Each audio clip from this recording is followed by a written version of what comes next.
Okay, let me confess that it was actually that audio that led me to looking for you.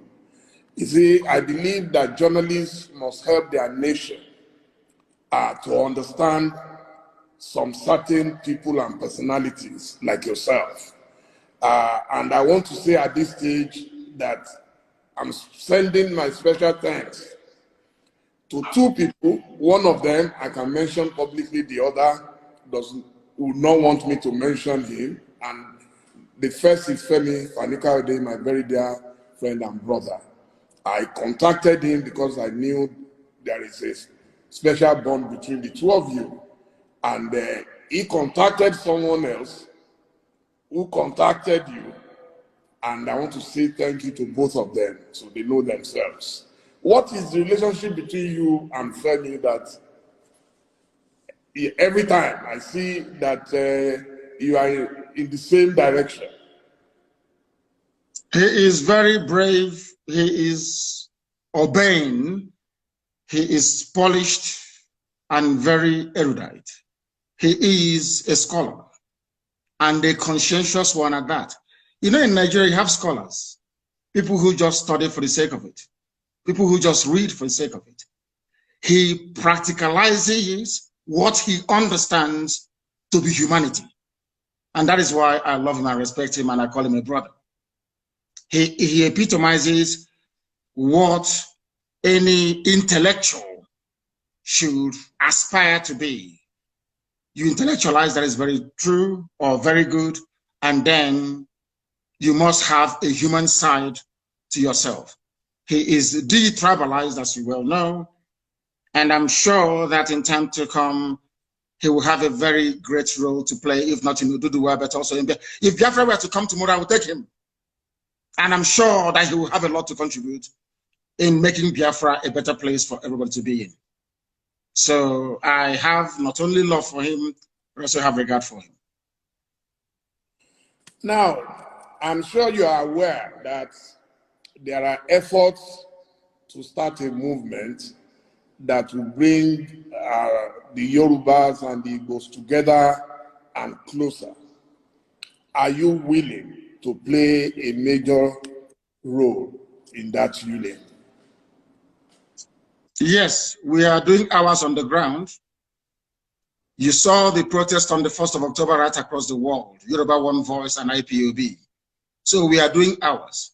That was why I categorically stated, and without any equivocation, that the bond between the Yorubas and the Igbos can no longer be broken by anybody. They will thrive, but they will fail. It can't be broken anymore.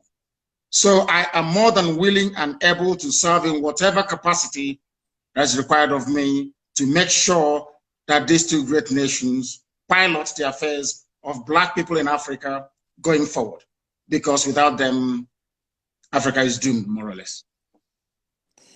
Now, I will plead with you to take the next question very softly, because as a Christian, I believe my faith teaches me to render unto Caesar the things that are Caesar's. So which means I respect constituted authority. My question is about your best friend, our president and commander. Now, you propounded this theory of a cloned man, and that our current president is a Sudanese man called Jibril.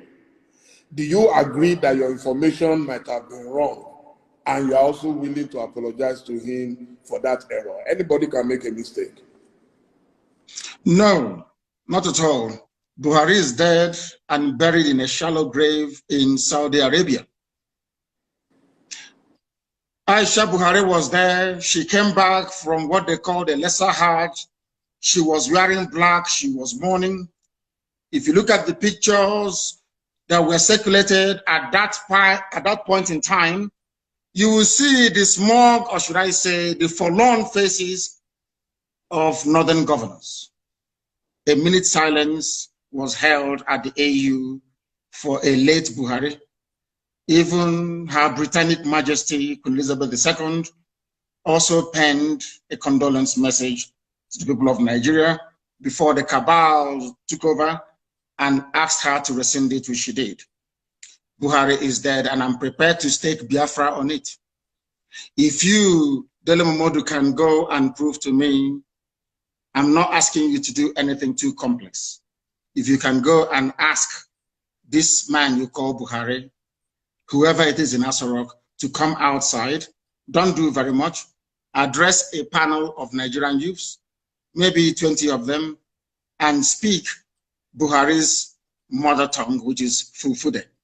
I will give up Biafra. I will apologize to him, and I will submit myself to any authority on this earth to do with me as they please. There is no Buhari. Jubril was there. Jubril followed Abakari to Cuba and ran away from there and never came back. The man you have now in Aso Rock is from Niger Republic. His name is Yusuf Abubakar Muhammad. That's his name. Yusuf Abubakar Muhammad. Even Shekau knows who he is personally and was mentioning his name as well.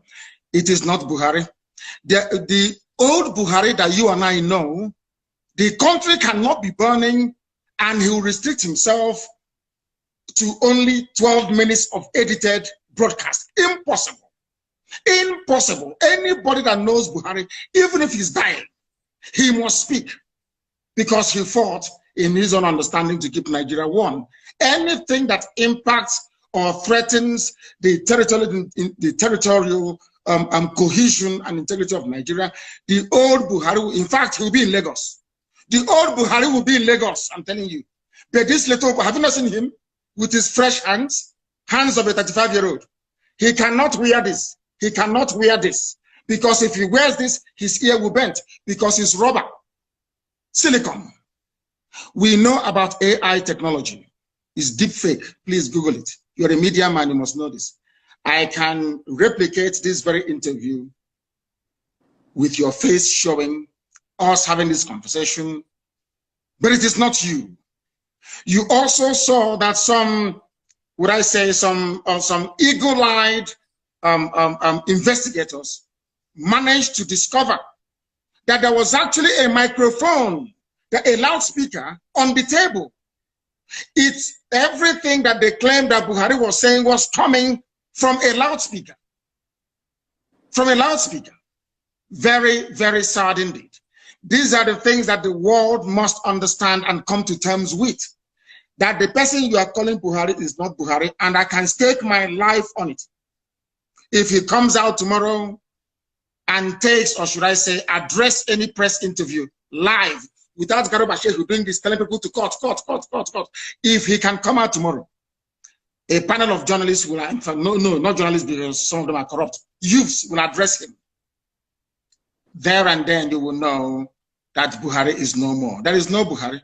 No country. How can you have a country you claim you're proud of, and that country is run by 10-minute video recorded every 4 months? What sort of country is that? Every 4 months you issue a pre-recorded video to address 200 million people. What an insult. What an insult. In a time of crisis, there is COVID-19, people are agitating, they're very restive. The only thing you can do is 10 minutes video. Laughable and absolutely absurd. And no sensible person should be able to tolerate it. Buhari is dead, and I stake my life on it. Please don't stake your life on it, because I am very, very convinced that he is alive. I have been meeting Buhari since 2010. Okay, and the last time I met him was 2 years ago inside Aso Rock with a former president of Africa. I met him, we interacted, he cracked jokes with me, he even said, Dele, it seems you've added weight. I am telling you that I am not foolish not to know the person I've been seeing for 10 years. I've worked closely with him on his campaign, and yes, you could have your theory why you think. You see, my own theory is different. Because he was very sick, A lot of people thought that he would die, and God restored his life. And I think that is why you think he is dead. I am personally convinced that he's alive. I believe that a man like President Olusegun Obasanjo will not go and hold any meeting with a cloned president of Nigeria. If I can't vouch for any other person, I know that Obasanjo will never agree. He will talk. There is a saying where I come from, Dele. If you see something that is greater than your farm, you sell your barn where your harvest of yam is, where you store your yam, because that is the greatest thing that any Igbo man has in the olden days. If you see something that is greater than your farm, you sell your barn. And you could be a robber. They do not want to expose that the fact that Buhari is dead, because everybody depends on the oil and gas coming from Biafra land. Without oil and gas, Nigeria will be worse than a banana republic. There will be nothing happening there. Nigeria runs what is called a rentier economy. You sell oil and gas to import everything you need, including toothpick, including Indomie and pasta. So what is called the doctrine of stabilization. If you come out and you announce that Buhari is dead, there will be pandemonium everywhere. In fact, the US government feels that if they allow a precipitous collapse of Nigeria, it may impact the wider region. That is what the Africa desk at the State Department has been doing for very many years. So if you expose the fact that Buhari is dead, it will cause pandemonium, and there will be regional destabilization, and you will have a whole lot more of foreign terrorist groups to contend with. Now you have 7. Many more will come up. They do not want to turn northern Nigeria into another Yemen, Afghanistan, or Syria, or Somalia, for that matter. That is the only reason why they're keeping quiet, and everybody's hoping that he will make it to 2023 so that Aisha can go with the boyfriend and relax, because Buhari is dead. Absolutely dead and confirmed. Look at the hands of your, I can become a trend. You ever seen that little boy they call Tagwe that used to mimic Buhari, speak the way that Buhari does, crack Buhari jokes? That little boy is an Igbo boy. They've not given him a Fulani girl to marry. You know that little boy called Tagwe, he's a comedian. He mimics Buhari. These things happen. People can mimic Obama. People can mimic whoever they want to mimic. There are expert actors who can do all of these things. But let me make this very clear to you. It's a very simple thing. I'm not asking for a DNA test anymore. If Buhari can hold a meeting, the man you call Buhari, with Nigerian youths to ask him questions and speak his mother tongue Fufude, then I will give up. But I can assure you categorically that you are one of those that they have deceived, but they cannot deceive us. It was a well choreographed, well planned, and executed with military precision. They knew what they were doing because Britain is in charge. Britain is in charge. The same way they took charge of the NSAS protests. You were there, you were watching. When British High Commissioner went to Lagos, did not see the Lagos State Governor, but saw Tinubu. Not up to 48 hours, the army came and started shooting. And now, as they say, the rest is history. The people controlling you are those that created you. The people that made you a Nigerian are those now in charge of your lives. You are not in charge of Nigeria. They are, and are the ones running the show. And maybe next week, you get another 10 minutes video recorded. The old Buhari couldn't have done that. Ask Obasanjo, how many times did you allow them to broadcast a recorded speech in a time of national crisis? How many times? Obasanjo will tell you no. Jonathan, the same thing. Only this thing that they put up there. Now, I will ask you to put on your face mask. Put it on. Put on your face mask. Let us see. Do you have one with you? Yeah. Ask them to bring it for you. Put it on. Your ear will not bend. Your ear can never bend. It's impossible because you're a human being. You have cartilage in your ear. But if this ear is made of silicone, as the one that Aisha's boyfriend is wearing, once you put on mask, your ear will bend. Simple. And that is why we have common sense and brain. Keep asking yourself. They took a picture with Jonathan, with everybody, with Yemi Osibajo. None of them had their ears bent. Only Buhari's ears were bent. Others were wearing the same mask, but only Buhari's ear was bent, meaning that it's made out of rubber, silicone. He's not. The person that's not Buhari can never ever be. Please go ahead. Okay, so do you have a map for Biafra? Where will it start from and where will it end?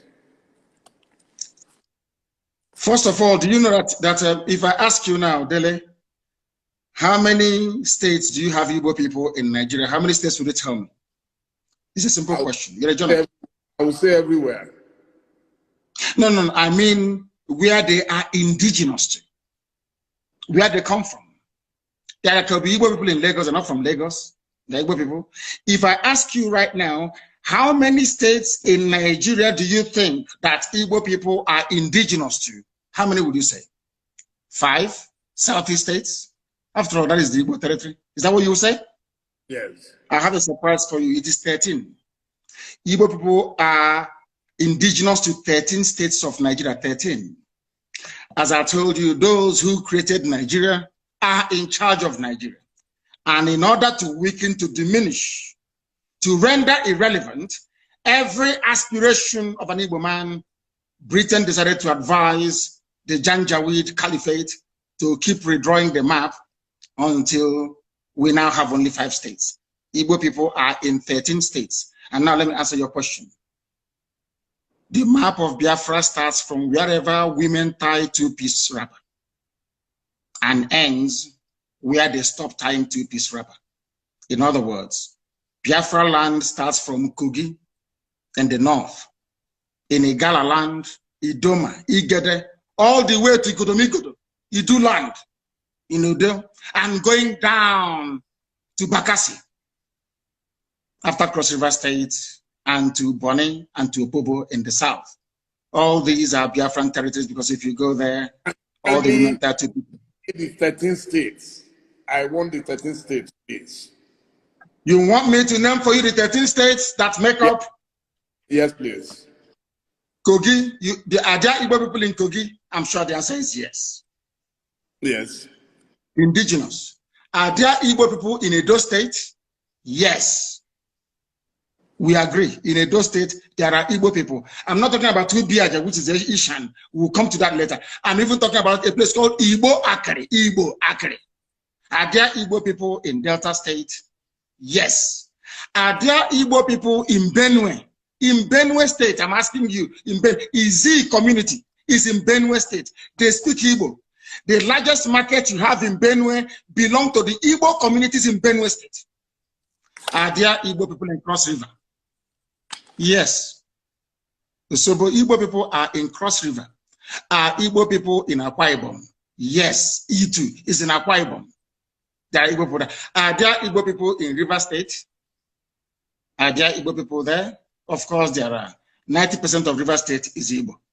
Are there Igbo people in Bayelsa? And you'll be shocked. YES is the answer. There are Igbo-speaking people inside Bayelsa itself till tomorrow morning. The same way you have Ijaw people in Ondo. Are there Igbo people in all the 5? I've counted for you the 6 states that make up the so-called South-South. Imo, Abia, Anambra, Ebonyi.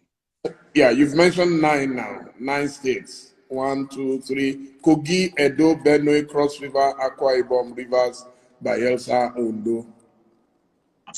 Have you added? No, not in Ondo. We're not in Ondo. Igbo is not in Ondo. What is in Ondo is Ijaw.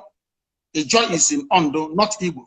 But okay. Ijaw is Biafra. And we'll get to that later. And then you add the 5 southeastern states. You have Imo, you have Anambra, you have Enugu, you have Ebonyi, you have Abia. Add all of them together. Imo, Anambra, Ebonyi, Abia, Enugu. 1, 2, add it to the 6. Okay. 5 1, 2, southeastern states. 5, 6, 7, 8, 9, 10, 11, 12. I think 1 is missing somewhere. One cannot be six states of the South, 5 states of the Southeast, then Kogi and Benue, and then you get 13. In all these places, you have, I'm not telling you about where they are trading, where they are doing business. People from there are Igbo. They are indigenous. And you think Kogi would agree to go with Biafra? No, it's about a referendum. We are asking, what we're asking for is that part of Kogi where women tie 2-piece wrapper. That's all. Your mother will tell you where you come from. If you look at your mother when she dresses up to go to church or to go to a function and she's tying 2-piece wrapper, one on top of the other, then you know you're a Biafran. And that's what they do in Kogi, in Enugu State, in Benue State, in Cross River State, all the way down. You can go all the way down to Edo State. It is there till tomorrow morning. Don't you think you are likely to hit the brick wall if you try to go expansionist, if I could put it that way? I am an Igbo man. With all due respect, my dear brother, the Yorubas may be comfortable leaving Yoruba people in Togo and the Benin Republic and calling somebody from Sokoto State their brother. I don't intend to do that. Wherever you have Igbo people, they must be together as one. We are not leaving anybody behind. We cannot leave anybody behind. It was the Fulani Janjaweed and the British that caused this problem. You cannot come to my land, you take an Igbo community, you give them to Benue, you give them to Kogi, and you say they're from the north. Ohanese may tolerate it. I will not tolerate it. I can't tolerate it. I am not going to leave one single Igbo community anywhere. They must be part of Biafra. They must be part of Biafra. What happens? Let's say the other people that you are fighting get provoked and they decide to call your bluff and say, okay, Igbo people in Kaduna, in Katsina, in Sokoto to defend Israel. How would that fit into your plan? Quite frankly, before you answer, let me do it as a double warning. And what if the Igbos in those places say they are not interested in joining you? Hallelujah. We say good riddance. Everything we are doing is based on the consent of the people. There must be a referendum, or should I say referenda, which is the plural, right across the board. We are going to ask people, ethnicity by ethnicity, where they wish to belong. If they say we want to be part of the Janjaweed North, where once in a while you lose your daughter, your wife could be raped, oh, well and good. We let them go. I am a Democrat. I'm not going to force anybody to do anything. And Biafra must come via a referendum. People must agree to it. We are not forcing anyone to do anything. Everything we are saying and doing is geared towards one outcome, a referendum. If they agree, fine. If they don't agree. So who is going to organize this referendum that you've been talking about? The United Nations will have to organize it at the right time. They will. If it is not organized, what is your plan B? We continue with civil unrest and civil disobedience, boycott of elections. As one of our great heroes said, we will boycott all boycottables until we get what we want. The British never wanted to leave Africa, but they did. Russia never wanted the Soviet Union to break up, but it did. Serbia never wanted Yugoslavia to break up, but it did. Sudan never wanted South Sudan. They never wanted South Sudan to be free. They're free today. Ethiopia never wanted, excuse me, Eritrea to be free, but today Eritrea is free. So that tells you all you need to know. It is not in their hands because you know what? Power belongs to the people. Anything we want is what we're going to get. Once again, I want to ask this. Do you think this dream is realizable without a war? And are you prepared to fight another war? This dream can be realized without a war.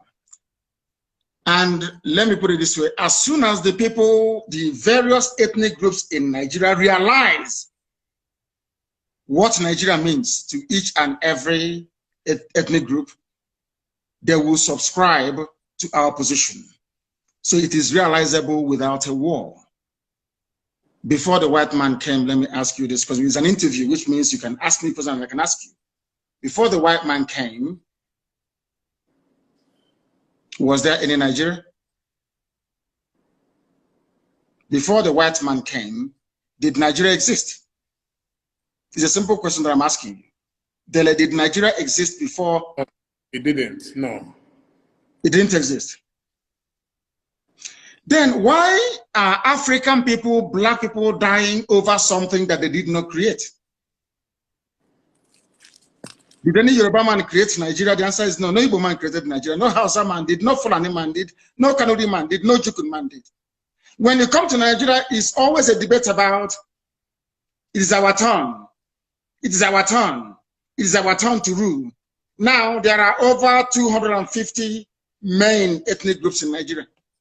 If you keep rotating the presidency every 8 years to each and every ethnic group, times 8 by 250, how many years are you going to get? So some people will die many times over. They will reincarnate many times over. The presidency hasn't come to them. Nigeria is a joke and an absolute mess. It was not created by black people. Therefore, it cannot be sustained by black people. I want to see an Africa where a Yoruba nation, a Yoruba mega nation extends from Togo all the way to Edo State. That's what I want.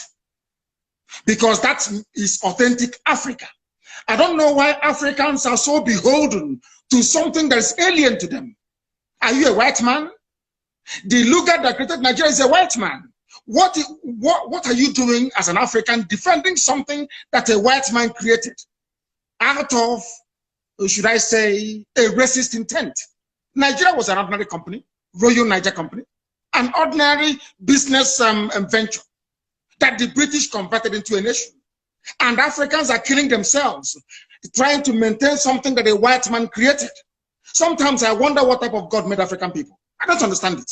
And that is why you have this neo-colonialism. That is why the British High Commissioner had to go to Tinubu to ask him, how do you end this protest? Because if this protest continues, you're jeopardizing our oil. Now the Kano can use it as an advantage to go and get Biafra. They asked the army to go in and kill people. You people are being ruled by your colonial masters. Your fate is not in your hand. You're in a country that is 60 years old, so to speak. There is no electricity. If I am a Nigerian, I can't come out and say I'm a Nigerian. I'll be ashamed of myself. For 60 years, you have no electricity. For 60 years, no good roads. For 60 years, no good schools. For 60 years, your politicians are traveling abroad for medical treatment. I ask you, what is there to be proud of about Nigeria? Name one thing you can be proud of. Name one thing. It's a question I'm asking you, Dele. Tell me one thing you can be proud of in Nigeria. Nigerians are amongst the brightest people in the world, including the Igbo people of which you are one. You're a very brilliant man. That is Nigeria in your DNA. I was born a Biafran, not a Nigerian. Nigeria is a historical mistake. Was there a birth certificate at that time that wrote Biafra on it? Of course, yes. You want me to show you? I will show it to you. I can email it to you. It's not here with me right now. I can email it to you. My person is Biafra. I don't mind. I will email it to you. So you see, what I'm asking is, if Nigeria never existed until the white man came, why are you as a black African man defending it? What's a white man created? Why? When you have Yorubas in Benin Republic, Yoruba is in Togo, they speak your language, they eat your food, they dress the same way you do, you have the same culture, the same value system, the same orientation, and I'm asking you, and the white man came from Europe and said, oh, you are Yoruba from Togo, you speak French.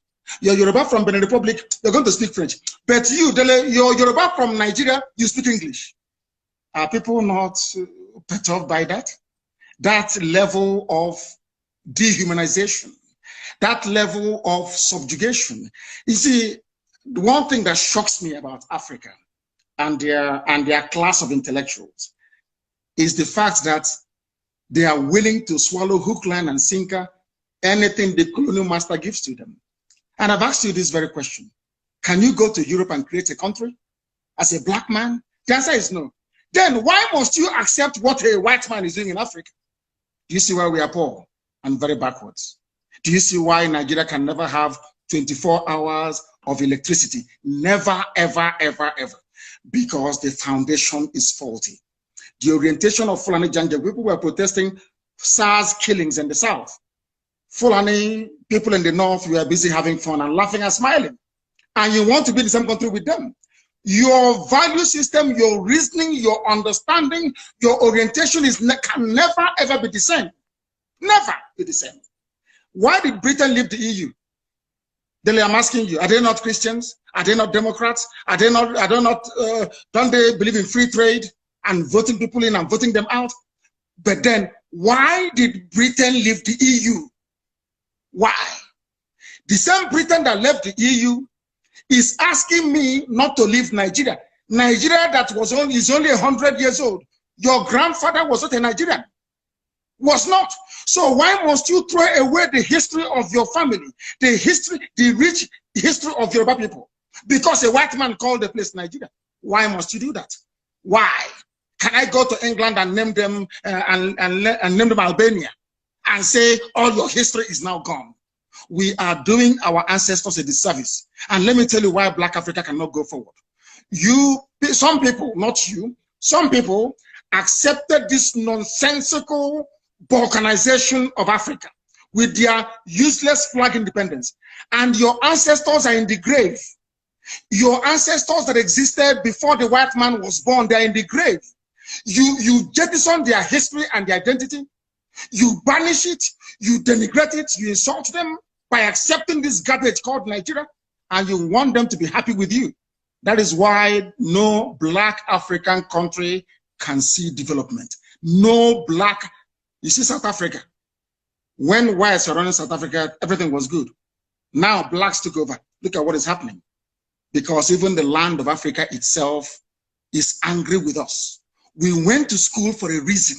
The reason why you go to school is to question certain things. And the question is this: why is it that you as an African, you're willing to kill, to die for something a white man created when they cannot do the same thing for you? You see how they are not equal to us. You see why they are always better than us. And nobody can tell me with any ounce of conviction or justification the reason why Yoruba people should be in Togo, in Benin, and in Nigeria. Why can't they be in one country, the same way that the English people are in one country in England? Or should I say in the UK? These are the things that we must ask ourselves. Okay, thank you so much. Thank you, Mazi Namkano. I mean, you are very passionate about your beliefs. Nobody can take that away from you. So now we get to the stage where I already jotted down some questions from members of the public. The first is that you hold a dual nationality. So they are saying you have a choice, you have an option. What about those who have nowhere to go? The reason why you are interviewing me today is because I got lucky. My parents didn't get lucky. People who were in my house did not get lucky that very day, they died. My dog also died. Jack, they killed my dog. Now, listen very carefully. People don't understand. You see, there is a level of flippancy in Africa, and should I say, we don't interrogate any concept or phenomenon with a great degree of sincerity. Why do I have a Nigerian passport? The same way that Awolowo, Chief Obafemi Awolowo, held onto a British travel document. Did that stop Awolowo from fighting for Nigeria to be independent? I'm asking you a simple question. Did that stop him? Awolowo went to Glasgow to study. A British document. Exactly. He traveled abroad. Awolowo traveled abroad to study. He read economics in Scotland, and he came back. probably even on British scholarship. The fact that Awolowo was availed of free education in England and traveled to England by ship in those days with British papers, did it stop Chief Awolowo from fighting for independence of his people? And I must say, he was a lawyer. Thank you. Sorry, I do apologize. I do apologize. He was a lawyer as well, but he also read economics. Do you know he read economics as well? He also read, he's a lawyer. I agree. Now, I'll ask that question again so you answer so that the whole world can hear. Yes, the fact that Awolowo went to England and studied, or let me say Britain and studied, United Kingdom, came back, became a lawyer and an economist. Did that stop Chief Awolowo from campaigning for independence from Britain? I don't know if you can hear me. Can you hear me? Hearing you, yeah. I understand your logic, yeah. Now, the same thing with Dr. Nnamdi Azikiwe. He traveled to the US. He studied. He traveled to the US with British papers. As somebody traveling from a British colony, he went to the US and he read, and he came back. And a Yoruba man, incidentally, let me tell you why they don't want Yorubas and the Igbos to be. A Yoruba man identified the talent in Nnamdi Azikiwe and appointed him the secretary of NCNC. That Yoruba man is Herbert Macaulay, a Yoruba man. And Zeke fought with the likes of Awolowo until Nigeria became free. Why didn't they say, you know, in those days they were very intelligent. Nobody said to Zeke, oh, you went to England for free, you studied, you have their passport, now you're fighting and saying they should go. Because in those days, our fathers, they had brain. I'm sorry to say this generation, I don't know what's wrong with them, is a social media indomie generation. And I hope that after this evening, they will become, should I say, more enlightened as to the issues. I no longer hold dual nationality. I used to have dual nationality for convenience sake, just to travel out of Nigeria, not for anything. And my hatred for Nigeria didn't start today. I've always hated Nigeria. It's a very useless place. Only a fool can say, I am a proud Nigerian. There's something to be proud of. Absolutely nothing. You have nothing. Individually, you're brilliant. The Ngozi Okonjo-Iwealas of this world, our brother who is at African Development Bank, very smart and very brainy, yes, as an individual, but collectively as a group, the most useless 200 million people in the whole world. Nothing is coming out of nothing, absolutely nothing. Absolutely nothing. So how can I be a proud Nigerian? Ordinary light you don't have. No, simple light you don't have. How can I be a proud Nigerian? Thank you very much. Now, your governors have virtually rejected BIAFRA. Those are the most senior representatives of the people. So this person is asking, how do you want to deal with that situation?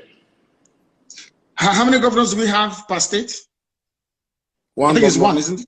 One governor per state, yes. But they control, in a democracy, they control no. Yes. How many, during election, how many times does the governor vote? Once. Okay.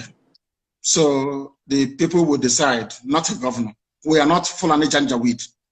We don't have feudal lords in our land. We are Democrats or Republicans. You have only one vote. Only one vote. One governor, one vote. People may dissent, they're entitled to their opinion. One governor, one vote during the plebiscite or referendum. And there is nothing they can do about it. The majority says they want Biafra. So the views of the governor, of course, may be taken into consideration, but it doesn't count because they are in the minority. We are not Fulani people. Someone has asked, how are you funded? We are the largest movement on the face of this very planet Earth. IPOB, Indigenous People of Biafra, we're all over the world. And our people are very, very generous. They fund us, no politician, no millionaire, no billionaire, nobody. Ordinary people in the diaspora and people at home. They fund this well-oiled machine all over the world. That is why we are formidable. We owe it to them. We don't have any godfathers. That is why I speak the way I do. If there's anybody who can say they are funding us, come out and say it. Nobody does. Ordinary people do, because everybody wants freedom. Someone is asking, if you say you are asking for a referendum, how come you sometimes apply force, the use of force and coercion? That is the only thing the Fulani Janja would understand. Nigeria is a rogue creation. Nigeria is where vandals and bandits abound in political office. Nigeria is not a civilized society and can never ever be. You saw the way they are behaving. You give rice to a governor to give to people, the governor will steal it and keep it. Palliative that he did not buy. The only language they understand is by breaking into those warehouses and taking what belongs to you. The criminals and the hoodlums here are the governors, not the people who are hungry. I don't know why in Africa we always want to turn the narrative upside down. So you're telling me that Fulani can come to my place and rape my mother, abduct my sister, and I'll be clapping and praying and doing hallelujah and doing prayer and fasting. Nnamdi Kanu is not like that. We hunt them down, we pursue them, we catch them, and we deal with them. As simple as that. If people can tolerate that type of rubbish, we can't take it. Never, ever, ever. Never. You said you are a Democrat. Yes. Does democracy allow the use of brute force? Is Nigeria not a democracy? But they were in Lekki shooting people that their constitution says should not be shot. People praying and singing national anthem, we are shot. A constitutionally granted right. The state of Nigeria violated it. They are the ones that brought violence, not us. As they say, those of them that make peaceful revolution impossible, they make violent revolution impossible. They make it possible, rather. Those are the words of John F. Kennedy, not mine. An American Democrat who, and people talk about democracy all the time. The modern Britain you have today was forged in a revolution led by Oliver Cromwell that toppled the monarchy of King Charles I. Today, England is doing very well. France talks about democracy, but their democracy was forged in the heat of a revolution that toppled the reign, I think, of King Louis XIV or the 15th, I don't know, and Marie Antoinette. America, they hold you to account today if you're not democratic. America was forged in the battle of a revolution fought and led by George Washington. I don't know if we read all these things at all or not. I mean, I think Nigeria should employ me to write their curriculum for them so they can train sensible, reasonable people. People graduate from schools in Nigeria, they come out far more foolish than they actually went to school with. Someone has asked, are you not afraid for your life? And what happens? I am dead already. And at what happens if anything happens to you now? Do you have succession plans? I am dead already. I was pouring some water, I do apologize. I am dead already. The only thing that can bring me back to life is Biafra. This life is meaningless without freedom, not just freedom.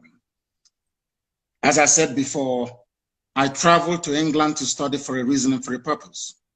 You cannot tell me that in England, they have gas piped all the way from the Scottish gas fields. There is 24 hours a day electricity. There is gas. If you're homeless or if you're unemployed, the government can give you what is called housing benefit. You can pay your rent and live in a decent home. They also give you money to feed as well. If I cannot do those things for my people, then my life is meaningless. So as I am right now, I'm already dead. I'm only waiting for Biafra to revive me and to resuscitate me. And I feel and I do pray that most other Africans should feel the way that I do. because Africa is a failure because we fail to address the core and the key issues affecting our lives. We intend to change that. And by the grace of God Almighty in heaven, we shall be successful. My life doesn't matter anymore. What matters is Biafra. Everything else is irrelevant. And the zoo government, they know it. Everything is irrelevant. The only thing that matters to me, God is my witness, is Biafra, nothing more. I'm not doing anything. I don't have a car. I have nothing. The only promise I said to God is, give me Biafra, that's all. I don't want anything else. What am I doing with money? What am I doing with cars? I don't need them. The Biafra I do need. Now, someone says, if you disagree so vehemently with the English people for what you believe they've done in Nigeria, how come you accept their protection? They are not protecting me. I'm sure if they have a chance to kill me, they will kill me. They're not protecting me. The only people that ever protected me was the state of Israel. Nobody else has ever protected me. Only Israel did. So if they have a chance to kill me, they will kill me. What protection is the person talking about? I said it before. Chief Obafemi Awolowo went to UK to study. Chief Obafemi Awolowo, because there's one good thing about the UK. If you study there, your eyes will open. You see how vocal and vociferous the protest in London was. Because we understand their game, we know the way they play it, and we feel sorry for our people that they cannot see what we have seen. But one day, who knows, their eyes may open. But as I keep saying, anything we do to ensure that freedom comes, not just to Biafra, to Duduwa, but to everybody, every ethnic group, I am all for it. So could you tell me a bit about your project, the Radio Biafra? Radio Biafra of the Radio Freedom under Abacha. So I know a bit about pirate radios. So that's why I'm asking. It's not a pirate radio. It's not pirate. Radio Biafra is registered in England. It's not a pirate radio. It is actually registered. It's not a pirate radio. That was the argument they were making before. And when they asked the UK to shut down Radio Biafra, UK told them we can't. It's a legitimate business. You know, it's a legitimate concern in the UK, so we can't shut it down. So it's not pirate. And we build our own transmitters. I don't know if you know that. The FM that you listen to in Lagos, if you're in Lagos right now, if you hear my voice tomorrow morning or the voice of any of the presenters tonight, we built ourselves. And I believe in encouraging ingenuity. Everything we have, we built ourselves. Because, of course, God is with us. And our mission and cause is noble. That is the history of Radio Biafra, and we keep expanding. And I do hope that before this month runs out, which is just a few days away, that Radio Biafra will be in Katsina broadcasting in Daura. Radio Biafra will be in Daura broadcasting. And they will complain, but they can't do anything about it because we are far ahead of them. What are you doing in Daura when you said Buhari is not there? So what will you be doing in Daura? No, they challenged us. Their MDC challenged us. They said they're going to buy equipment worth, is it 700 million to disrupt what we are doing? So in response, I said, I'll put a radio inside Daura and I'm going to do it. I will. There'll be FM in Daura very soon. So Educating the Janjaweed and you cannot be jammed. Who can jam it? Who is the person who can jam it? This is the technology from Biafra and you cannot do anything about it. That is why the Catalonia line is running helter-skelter to stop Biafra, because they know that once Biafra comes, maybe an African country can now put a man on the moon. They don't want that because they know what we can do. And I'm saying it out in the open. They should try all they can to stop us. They cannot stop us. Eventually, we're going to win. Because this is God's project, not man's project. It's God that said Biafra must come. Not man. On this note, I must say a big thank you to you for a very, very elucidating session. And I am definitely educated about you. I may disagree with you on a number of things, but a lot of people didn't want this interview to take place. I told them, I hate censorship. I was a victim of censorship. Everybody must talk. If you don't talk, nobody will know why you do the things you do. And those who disagree with you must still get to know more about you. And I must say, I am very, very grateful that you agreed to speak to me. And I hope very soon again, when we have cause to speak to you, at least now we've established this contact. And I really appreciate your agreeing to talk to me. Thank you so much, Mazi Nnamdi. Thank you, Dele. Thank you very much. Thank you very much. And thank you for having me. Thank you. Thank you. My dear viewers, it's been, I told you it will be the mother of all the interviews, and so it has been. Thank you all. We'll be uploading, and I'm sure a lot of newspapers will get some news out of this. Thank you, and good night. Thank you. Thank you very much. Thank you. Bye now.